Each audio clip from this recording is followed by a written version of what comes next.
Hey guys, I guess I'm back.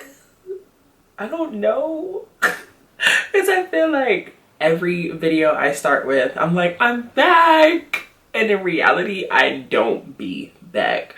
But I will say my schedule has freed up. I have 2 days off during the week now. I had left one of my jobs, so we are back. We're trying to come back on a filming schedule and trying to get more videos out for you guys. Thank you for your patience. Thank you for the people that have been poking me and asking me, where are the videos, Kaya? Where are they?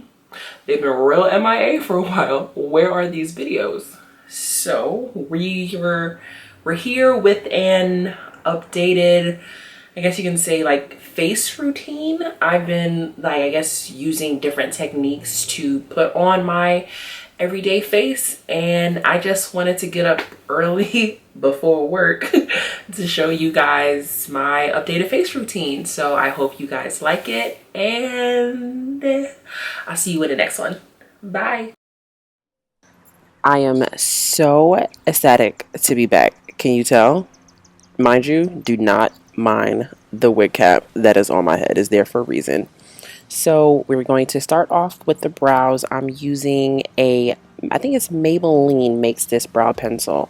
This one is a little bit more sturdy for me. My brow routine has slightly changed. You'll see it a little bit later in the video. So of course, lining the outside of the brows, filling them in, going for a gradient effect. Darker at the tails of the brows and lighter in the beginning for a more natural look.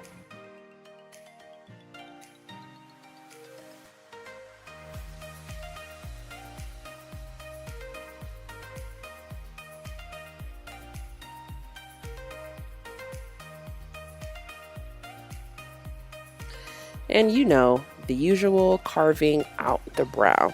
Yes, this video is sped up, but do take your time carving your brows out. This is, in my opinion, the most important step is brows. That will frame the whole entire face.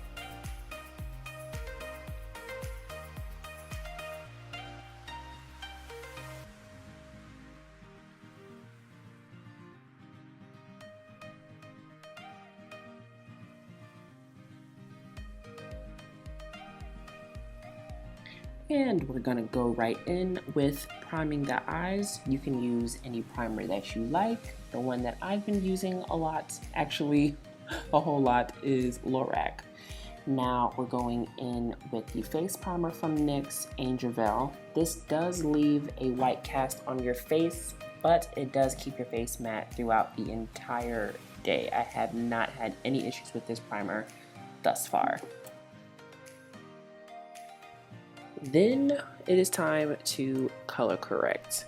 So of course, color correcting in any of the dark areas for a nice even complexion once the foundation is on. So underneath the eyes, for me, the top part of my lip, acne scars under the chin, side of the face, where anywhere where you have any dark areas, this shall cover it for you.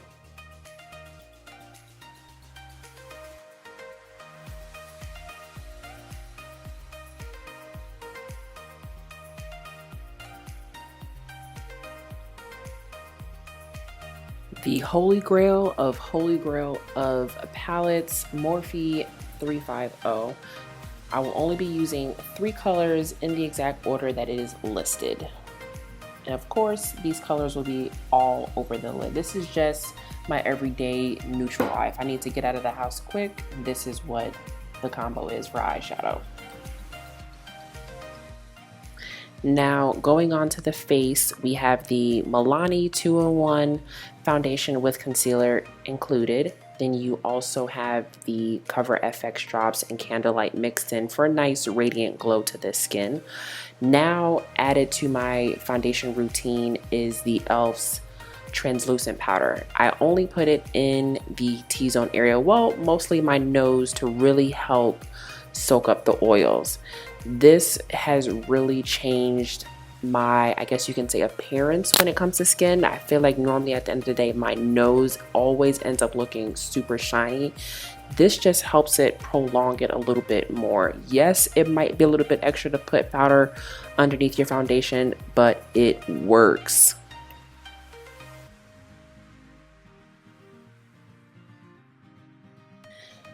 Of course, LA Girl Pro Concealer. I will list the colors that I use below because for some odd reason they are not coming to mind. But what is new with this foundation routine, a friend was really telling me I should really start to at least try to blend out my concealer with a beauty blender, at least wet. I wasn't doing this before. I was using a brush. This has changed this for me dramatically. Now, as you can see, I'm pulling my nose aside so the concealer won't crease on the side of my nose. Of course, you would be doing that on both sides, but the remainder of the concealer, I'm putting it over my nose so you don't have that line of demarcation. So blend out your concealer underneath your eyes, top of the forehead, underneath the chin.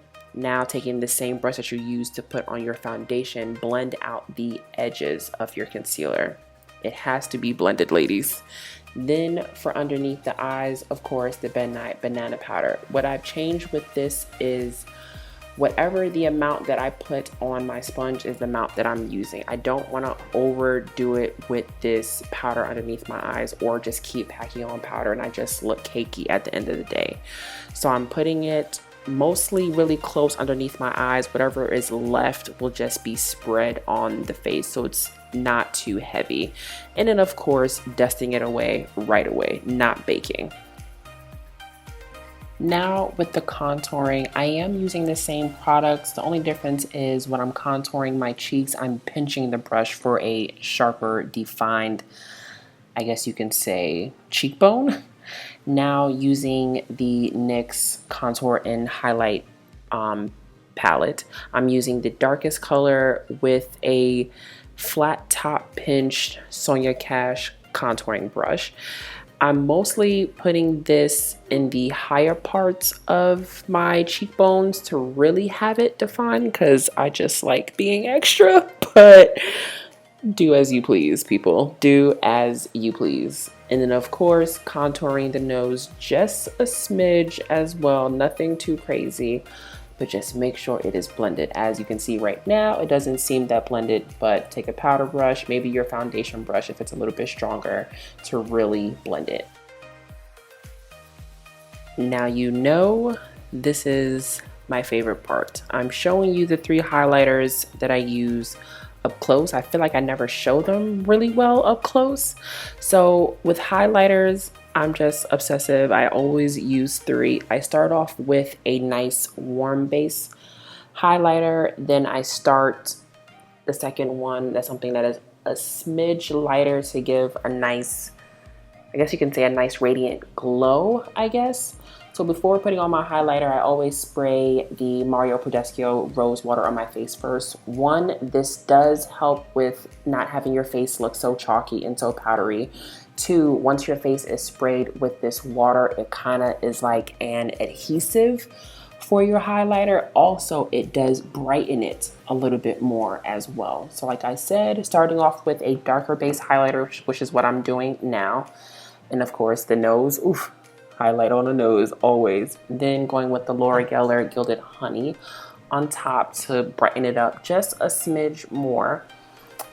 Oof, it's real, just dying over here for the highlighter. Then I always use the Artist Couture highlighters now as a topper. That just makes it into my eyes pop even more. Yes, me putting on this highlighter right now looks really excessive. Trust me, it will be blended out, people. Just wait, it's gonna be blended, I promise. And since you know I'm highlighter, obsessed, why not put a highlighter underneath the brow bone? I never really use a shimmery shadow for underneath my brow bone highlight. It's always the Artist Couture highlighters. They blend out so good. They're so smooth. They're just like awesome sauce. Like, they are amazing.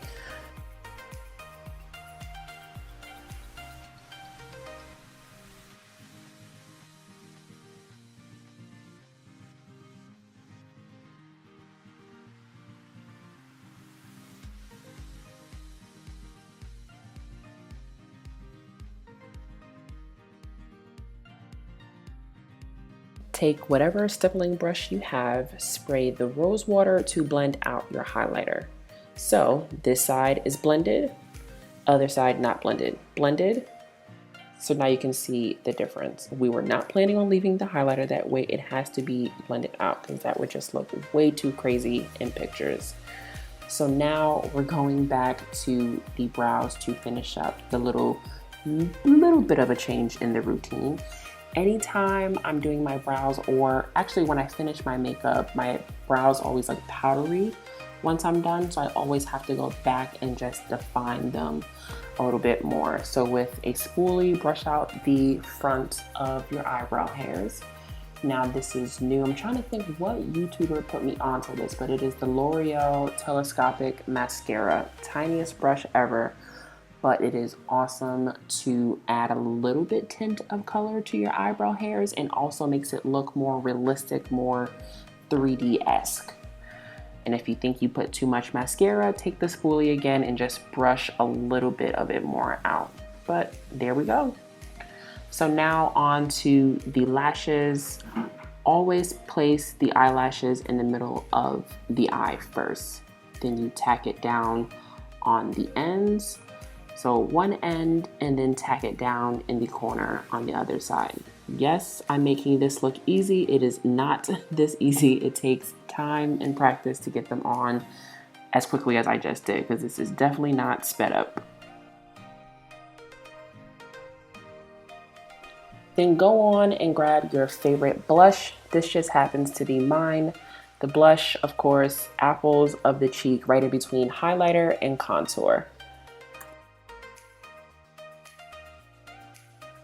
And yes, honey, we are wigging it out. My coworker, Naturally Tatted here on YouTube, I will list her channel below, had made this wig for me maybe a couple of months ago, but I'm just now getting around to using it. I had recently cut my hair, so there is no more blonde afro. Eventually, in one of these videos, I'll show you what my hair looks like now and all styled. But I'm going on with this huge trend of this got to be glued hairspray, freeze, I don't know what you want to call it, but of course it will be listed down below. So spraying the hairline, I'm starting to spray the cap as well, the stocking cap for the wig to tack it down a little bit more. I had sewed on a elastic band and clips on the side behind my ears to hold it down even more. And there we have it. It is all set and done. So glad you guys stayed till the end of the video to get the finished look. I can't wait to see you in my next video. Be blessed.